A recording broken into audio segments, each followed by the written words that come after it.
Bien, distinguidos estudiantes, el día de hoy vamos a trabajar lo que es la inflación y fundamentalmente la gestión de políticas macroeconómicas, la política monetaria, la política fiscal, que son importantes, y para eso debemos manejar el mercado, las funciones de oferta y demanda. Recordemos básicamente que cuando hablamos del mercado, estamos hablando de un espacio físico y virtual, en el que existe una función de oferta y una función de demanda. Esta función de oferta, si quieren en términos generales, va a ser igual a alfa más beta de X, donde el valor de beta o pendiente, primera derivada, va a ser mayor que 0. Y la pregunta es, ¿por qué es mayor que 0?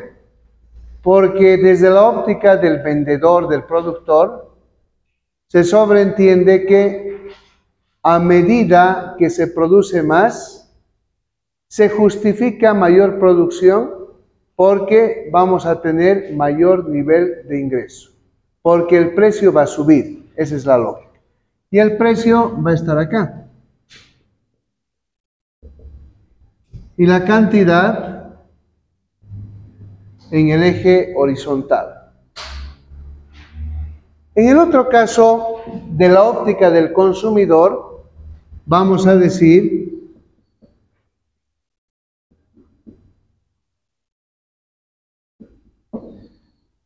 que la pendiente va a ser negativa. Entonces, el beta 1 va a ser menor que 0. Eso demuestra una relación inversamente proporcional entre las variables precio y cantidad.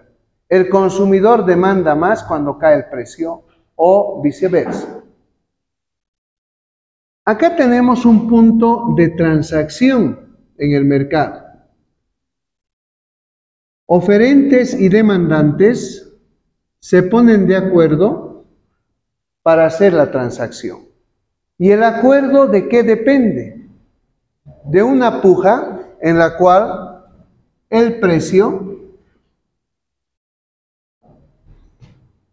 es menor o igual que un valor máximo y mayor o igual que un valor mínimo. Ahí está la racionalidad. En el mercado siempre hay especulación, pero el tema de fondo es que no se dé una sobreespeculación. Hay un concepto importante en el mercado, el concepto del modelo teórico del mercado en competencia perfecta. ¿Qué significa? Muchos oferentes, muchos demandantes, los oferentes tienen tecnología, hacen innovación, vale decir que abaratan costos a medida que producen más, cae el costo unitario de producción y por ende son competitivos. Hacen investigación y los sustitutos no tienen variación o error significativo. Entonces la gente puede migrar de un producto a otro producto. Ahí no hay un excesivo alzamiento de los precios. No existe una inflación significativa.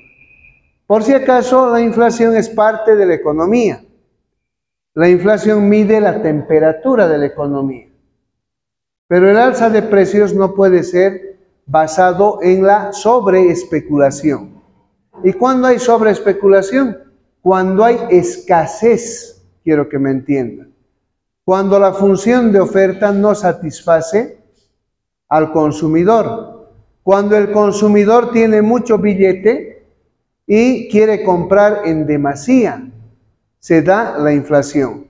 O sea, ¿qué significa eso? Que cuando hay un incremento de la masa monetaria, de la oferta de la moneda en la economía, va a haber inflación. Esos precios se van a trepar.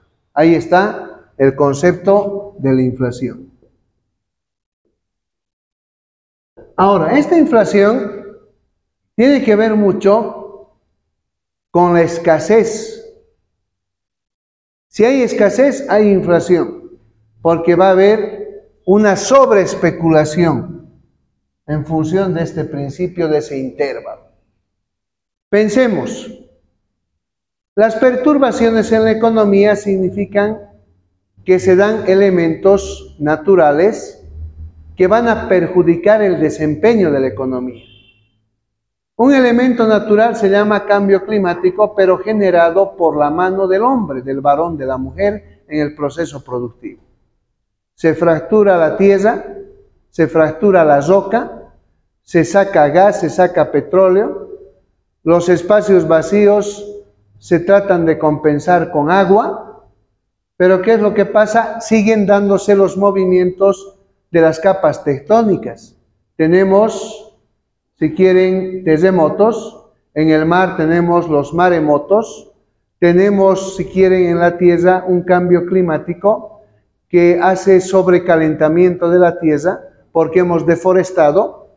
Entonces, o el otro extremo tenemos exceso de frío, enfriamiento. Imagínense el calentamiento, sequía, el proceso productivo agrícola y pecuario no van a satisfacer la demanda de alimentos. ¿Y qué es lo que pasa? Ahí va a haber sobreespeculación y por ende lo que conocemos como inflación significativa. La inflación significativa va a hacer perder el poder adquisitivo del ingreso, del salario.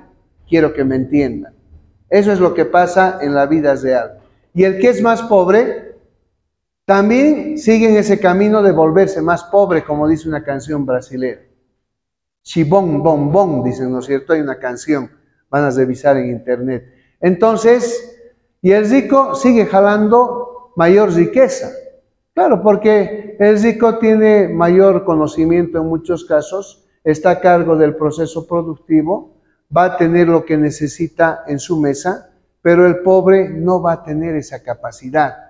Entonces se van a asentar las desigualdades y ese es un problema grande que tiene que ser tratado por la macroeconomía, desde la microeconomía y las políticas económicas, las medidas que se toman para disminuir las desigualdades, para generar empleo, para mantener estabilidad en la economía. En consecuencia, si se dan cuenta, este fenómeno de la inflación tiene que ver con la competitividad o incompetitividad del proceso productivo. En Bolivia hemos tenido el siguiente fenómeno. No hemos podido generar históricamente un aparato productivo competitivo. Pero ¿cómo escondemos la inflación? Es la pregunta. Con el subsidio. Y cuando el subsidio está limitado y la población aumenta en su demanda y expectativa, se va a dar el proceso de la escasez, y esa escasez, ¿qué va a provocar? ¿Qué va a promover? Un estancamiento con inflación. A eso le hemos llamado la estanflación. Desde el COVID, cuando nos preguntamos el año 2019, ¿fue golpe o fue fraude? Nos damos cuenta que la economía boliviana siempre ha tenido interés por las reservas en dólares, por los lingotes, por los derechos especiales de giro. Pero cuando vemos en la respuesta fue golpe o fue fraude, nos damos cuenta de que escapa el candidato ganador, ¿no es cierto? Pero la gente reclama de que había mucha anomalía en el proceso de elección, en el conteo, se encuentran en galpones, ánforas, demás situaciones, y eso se ha visto por los distintos medios de comunicación. ¿Y cómo se escapa el candidato ganador, que era el presidente de Bolivia? Con muchas maletas, y ahí se van evaporando las reservas internacionales netas. Entonces, ¿de qué nos damos cuenta? Que la economía boliviana no había sido tan bolivianizada en el entendido de que nuestro dinero tenga respaldo porque tenemos un aparato productivo competente. Esta es y va a seguir siendo por muchos años una economía dolarizada. Entonces, ¿qué es lo que ha pasado? El año 2023 ya hay atisbos de un corralito, de que no saque la gente sus dineros, sus ahorros en dólares.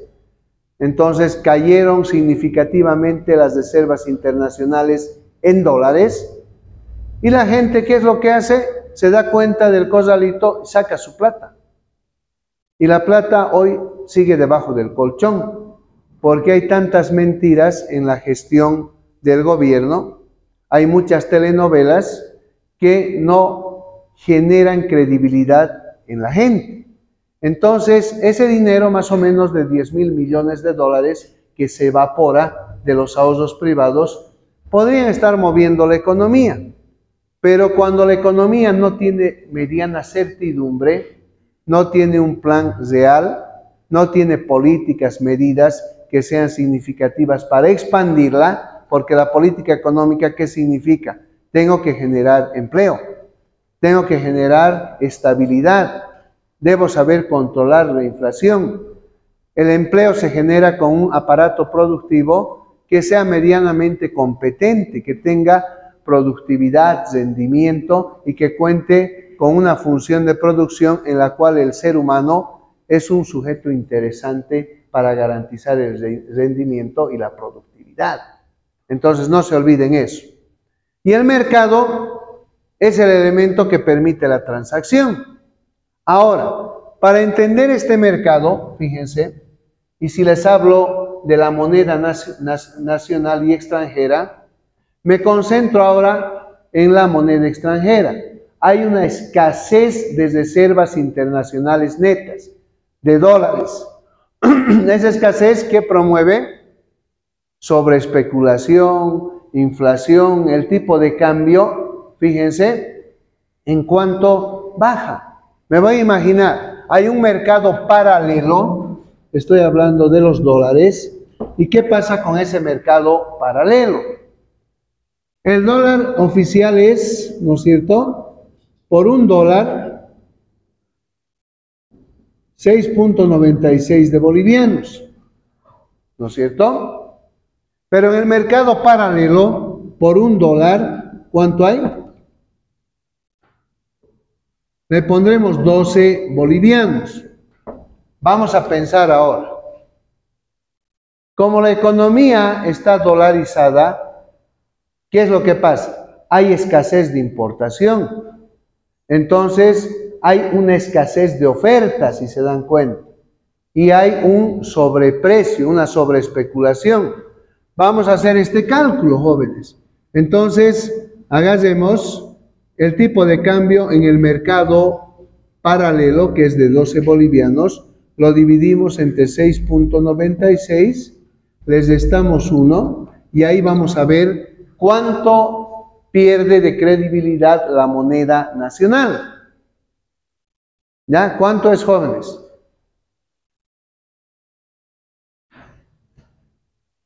12 entre 6.96, les restan la unidad, así practican, 0.72. ¿Qué significa esto? Que la moneda nacional pierde valor de transacción en 72% aproximadamente. Miren, eso va a incidir en esa palabra inflación, en la sobreespeculación, básicamente, y está haciendo perder riqueza a la sociedad. Ahora, cuando yo pienso en la escasez de dólares, estoy hablando de que en este modelo de mercado, porque este es el mercado, en el modelo de mercado, ¿qué va a pasar?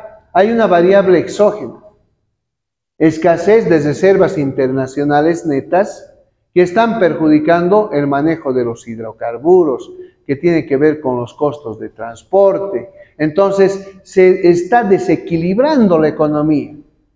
Entonces, la variable exógena, ¿qué tipo de movimiento va a hacer en este modelo de mercado? Porque cuando yo hablo de fluctuación de precio, me voy a mover, ¿no?, en la demanda o en la oferta. ¿Ya? Cuando hablo de fluctuación de cantidad acá, En relación a estas dos, me muevo también en esa función de oferta o demanda. Pero ¿qué pasa si hay un decremento significativo de las reservas internacionales netas, de los dólares? Entonces, hay menos función de oferta. Se contrae. ¿Y qué significa eso? Aquí, esta oferta la voy a llamar prima, se desplaza de esa manera, y fíjense, he dicho que se contrae la economía, y estoy en un nuevo punto de equilibrio. En función de eso, ¿qué ha pasado acá? He disminuido la cantidad ofertada en la economía. Por eso que hay más informalidad, por eso que se ha incrementado el desempleo. Quiero que me entiendan. Entonces, eso también que demuestra que se han incrementado los precios. Se trata de esconder eso, se quiere seguir subsidiando, pero no se puede, si se dan cuenta. Entonces, la gente ya está molesta, por eso que percibimos cotidianamente la conflictividad social. Entonces, fíjense, todo está en función del mercado. Ahora bien, cuando nosotros trabajamos el mercado y nos vamos a la macroeconomía, como corresponde, tenemos algo que es interesante.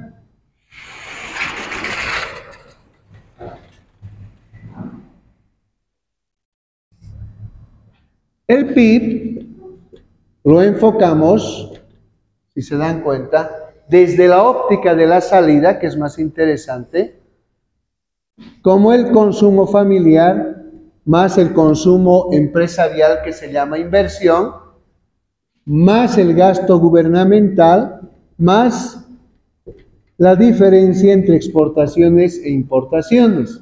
¿Qué se llama esto? Exportaciones netas.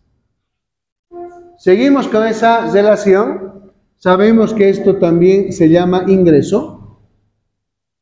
Y ese ingreso también depende de la masa por la velocidad. También significa precio por cantidad, si se dan cuenta. Pero también significa manejo de la función de Kapf-Douglas, ¿no es cierto? ¿Y qué implica todo eso? Que tiene que haber un desempeño tecnológico en la economía que sea mayor que cero. Tiene que haber una composición de mano de obra en el mercado laboral que tenga una elasticidad alfa. Tiene que haber el capital, la formación bruta de capital para el proceso, que también tiene una elasticidad. Y si esto está bien trabajado en elasticidades, si esto es mayor que 0, si es 1, si es 2, significa que hay mucha investigación e innovación. Ahí está el tema de las universidades, de su rol, de resolver los problemas de economía y en general de gestionar el desarrollo. Por eso que es importante lo que ustedes están haciendo en el aula universitaria. Ahora, este valor de alfa y beta son iguales a 1. Imagínense que este sea alto y este sea, digamos, qué sé yo, de 0,80 y este de 0,20. ¿Qué significaría? Que hay avance tecnológico, pero se utiliza la mano de obra. Esa mano de obra puede estar cualificada, pero el trabajo se hace con mucha gente y con la tecnología que sea apropiada. Entonces hay que ir razonando los distintos sectores. Ese es el secreto de la economía. La teoría económica coadyuva para interpretar, pero los contextos siempre son diferentes. Los seres humanos nos parecemos, pero somos distintos. Tenemos otro tipo de pensamiento, de estilo de vida, por eso que hay que razonar la teoría en el contexto y retroalimentar la teoría. Por eso se dice no hay teoría sin práctica, ni práctica sin teoría. se tiene que generar mayor flujo de conocimiento.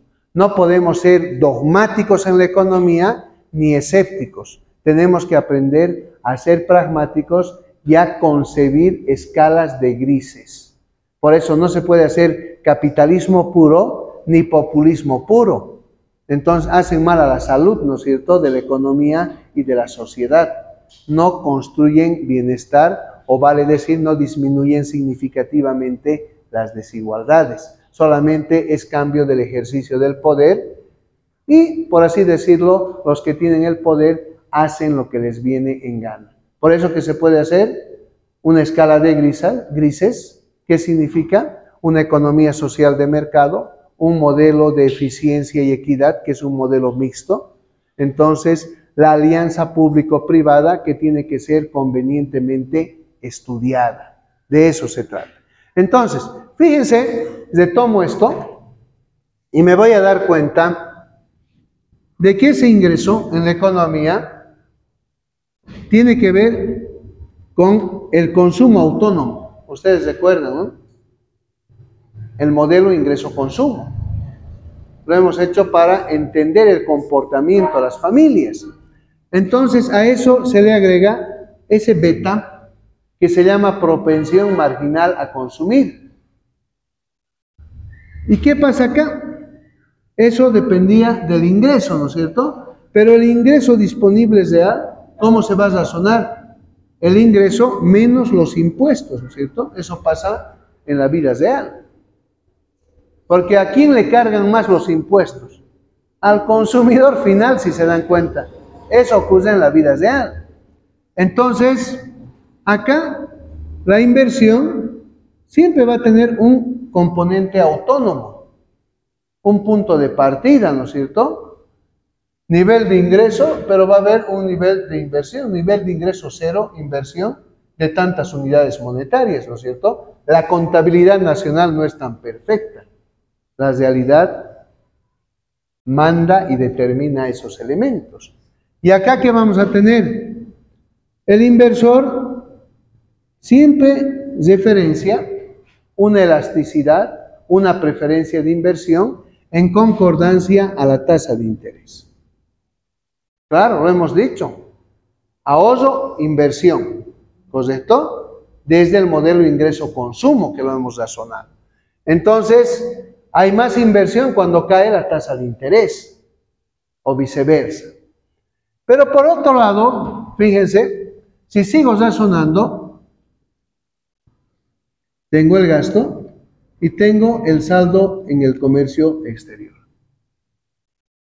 Esta función, ¿saben qué se llama? Ahorro-inversión.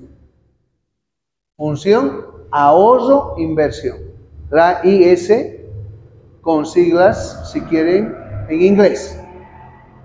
¿Ya? Entonces, si yo tengo, si se dan cuenta, el ahorro-inversión va a ser la demanda global de la economía. ¿Ya? Esa es la demanda global en la macroeconomía. Entonces, fíjense bien, voy a dibujar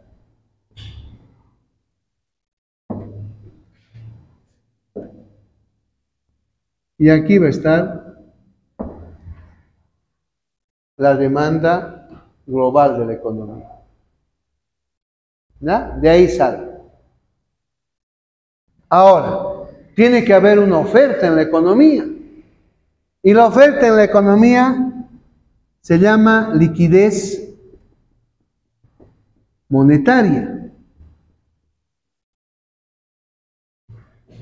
Esa se llama LM. ¿De dónde sale? En una economía hay una oferta de dinero. Por eso les decía, la sangre de la economía es el dinero, ¿correcto? Y esa se relaciona con el precio. Y esa relación, ¿a qué va a ser igual? A L1 más L2. Le vamos a poner. Hay dos componentes en el mercado monetario. esa oferta asociada a esa demanda, si se dan cuenta, para consolidar la LM, nos demuestra que siempre va a haber una elasticidad, la puedo llamar K, que dependa del ingreso de la economía. Y esa va a mantener una proporcionalidad directa. A mayor ingreso, crece esta elasticidad.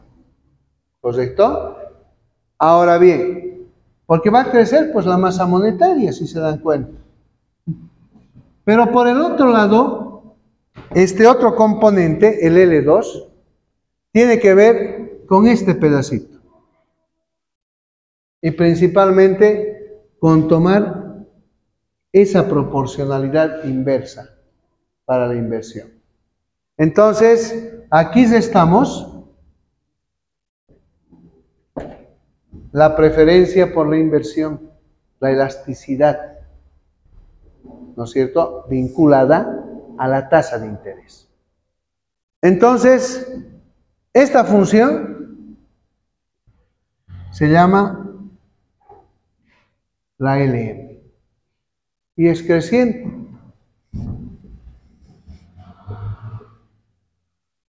De ahí sale la oferta monetaria. ¿Sí? Por eso que es importante saber el mercado, la oferta, la demanda y cómo se pueden desplazar estas curvas. Ahora, voy a empezar a razonar de la siguiente manera. Estas dos funciones nos permiten enfocarnos en la política económica. Y cuando se habla de la liquidez monetaria, ¿de qué estoy hablando? Esto tiene que ver con la política monetaria. Y cuando hablo del ahorro e inversión, esto tiene que ver con la política fiscal. ¿Ya estamos de acuerdo? Ahora, la política económica, quiero que me entiendan, puede ser expansiva y puede ser contractiva. ¿Ya? Expansiva, contractiva. ¿Estamos de acuerdo?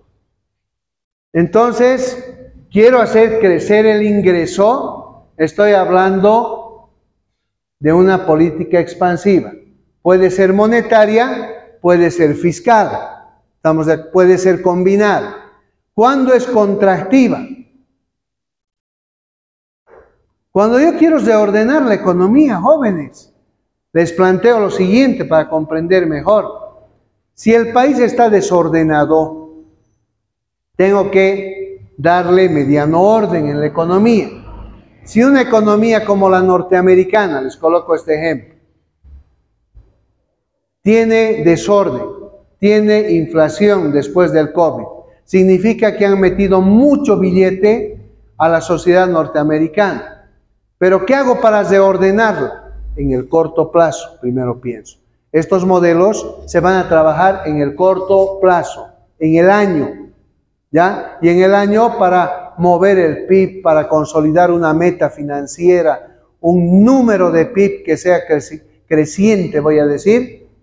Lo que hago es razonar por trimestres, por cuatrimestres. Estoy planificando, no estoy improvisando. Tengo que ser certero en mi planificación. No voy a aplicar el método halcón. ¿Qué significa eso? Al conchazo, a la suerte. No es así. Por eso les decía, importante, indispensable es la planificación. Entonces, jóvenes, fíjense esto. Voy a aplicar una política monetaria expansiva, ¿ya? ¿De qué manera? voy a incrementar la masa monetaria. ¿Qué significa eso? Que va a caer la tasa de interés. Si cae la tasa de interés y hay buena planificación, hay buenas condiciones, buena reglamentación, voy a encauzar crecimiento económico. Pero tiene que haber toda una estantería planificada.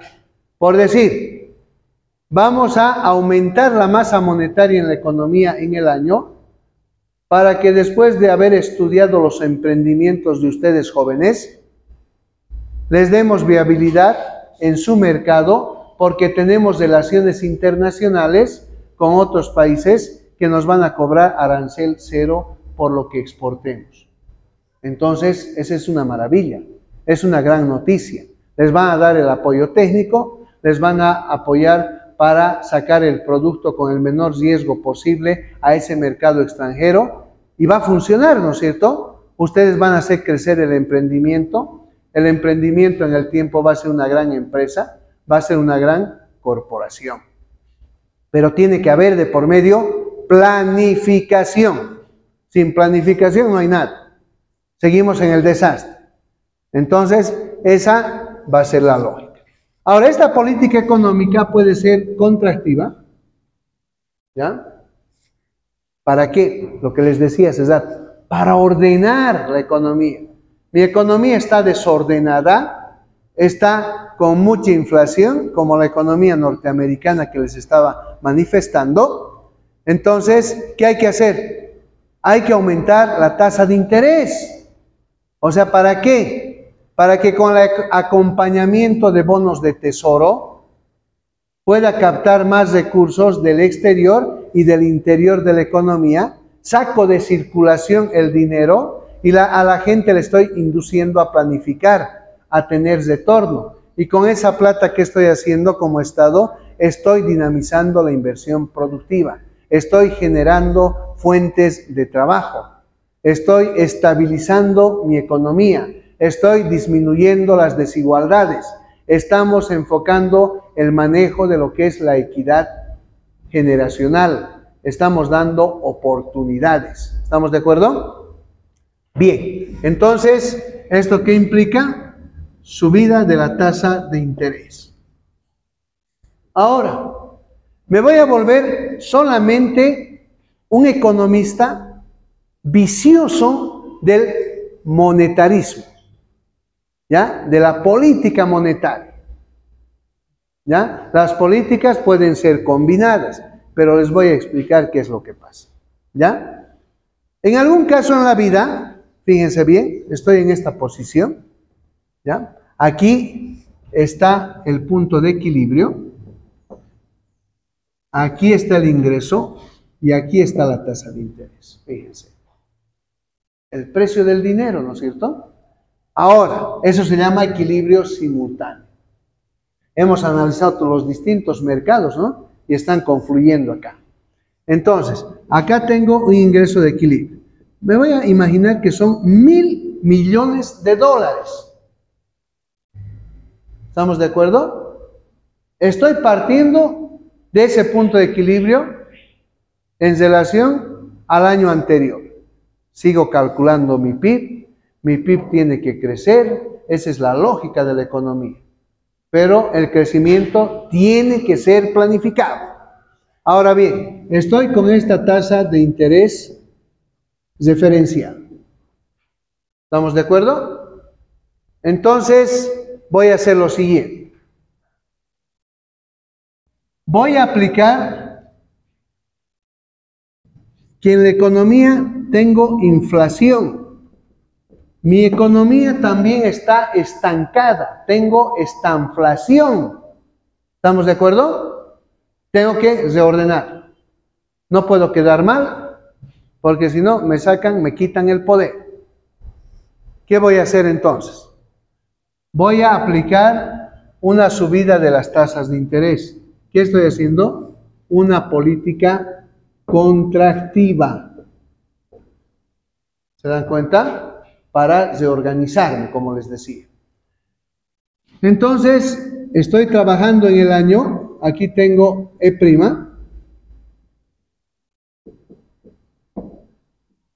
estoy haciendo caer mi nivel de ingreso porque se está contrayendo la economía, como les explicaba hace rato con la falta de reservas internacionales, ¿no? Entonces, ¿qué va a pasar acá, jóvenes? La tasa de interés ha subido. ¿Listo? ¿Para qué he hecho eso? Para encaminar mi inversión planificada. ¿Ya? Primer momento, fíjense, estoy parado aquí. ¿Ya? Estoy parándome en este punto, fíjense. Estoy dando un pasito atrás. ¿De acuerdo?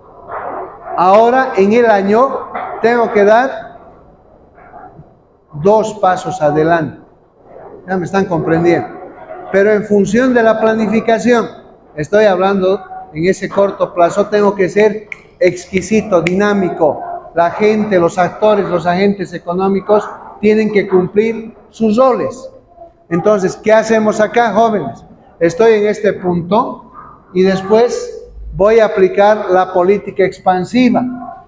Aumento la masa monetaria, porque he captado, fíjense, la economía norteamericana que hace, capta dinero del exterior, capta dinero interno, reorganiza el manejo del dinero, ¿no es cierto?, a través de los bonos y ¡boom!, ataca la inversión, la formación bruta de capital, sabe qué producir, para quién producir, cómo producir, con quiénes producir, dónde y cuándo producir, pero en el corto plazo que le permite planificar la sostenibilidad o el largo plazo.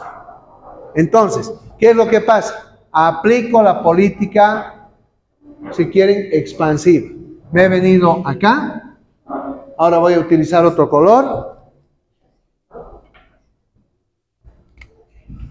Entonces, a partir de esto, ¿yo qué hago? Meto más billete.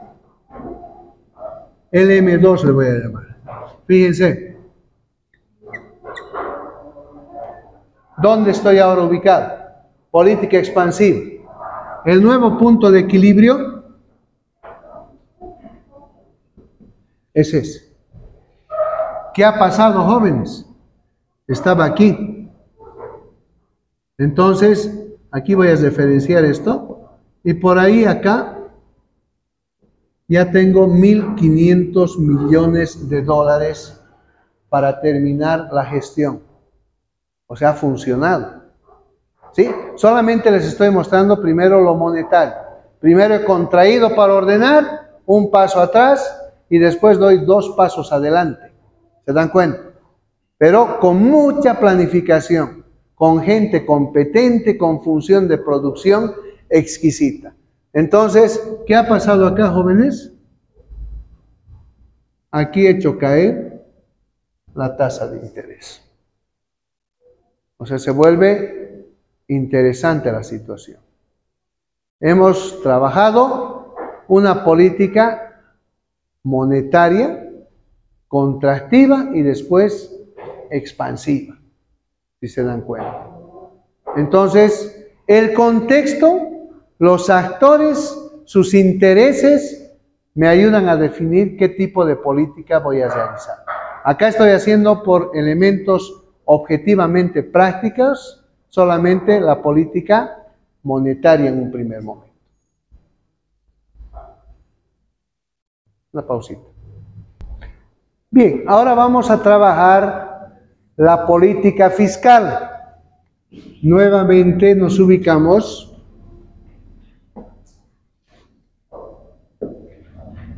en la liquidez monetaria, el ahorro e inversión, colocamos el punto de equilibrio, un ingreso en equilibrio, una tasa en equilibrio.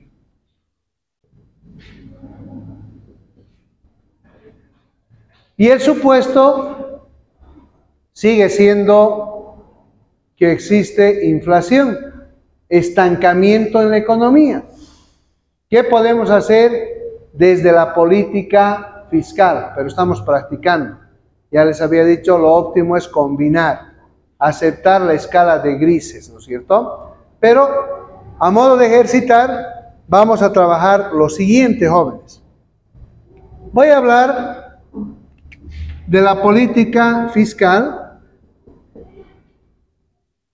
expansiva y contractiva. ¿Cuándo se da una política fiscal expansiva? Cuando se incrementa el gasto gubernamental o hay un decremento de los impuestos. ¿Ya? Quiero que me entiendan. Si incrementa el gasto gubernamental, esta se va a desplazar a la derecha, la IES. Con esa estamos jugando.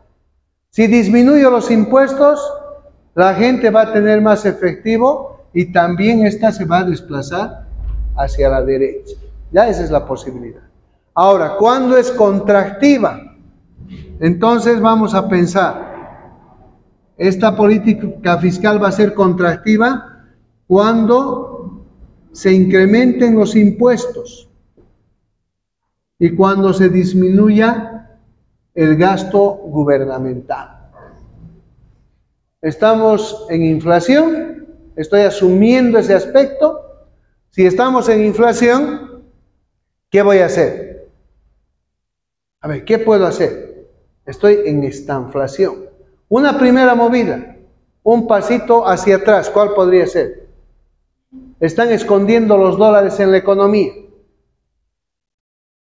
¿Qué podría ser? A ver, pónganse a pensar.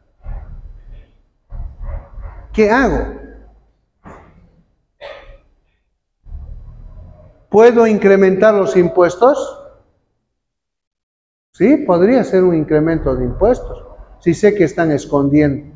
Puedo hacer presión fiscal, puedo congelar cuentas, ¿no ve? O sea, no es que no se pueda. Se puede. Puedo hacer unos cuantos procesos y les hago asustar a toda la sociedad. Para eso se tiene el poder, jóvenes. Entonces, vamos a asumir que hay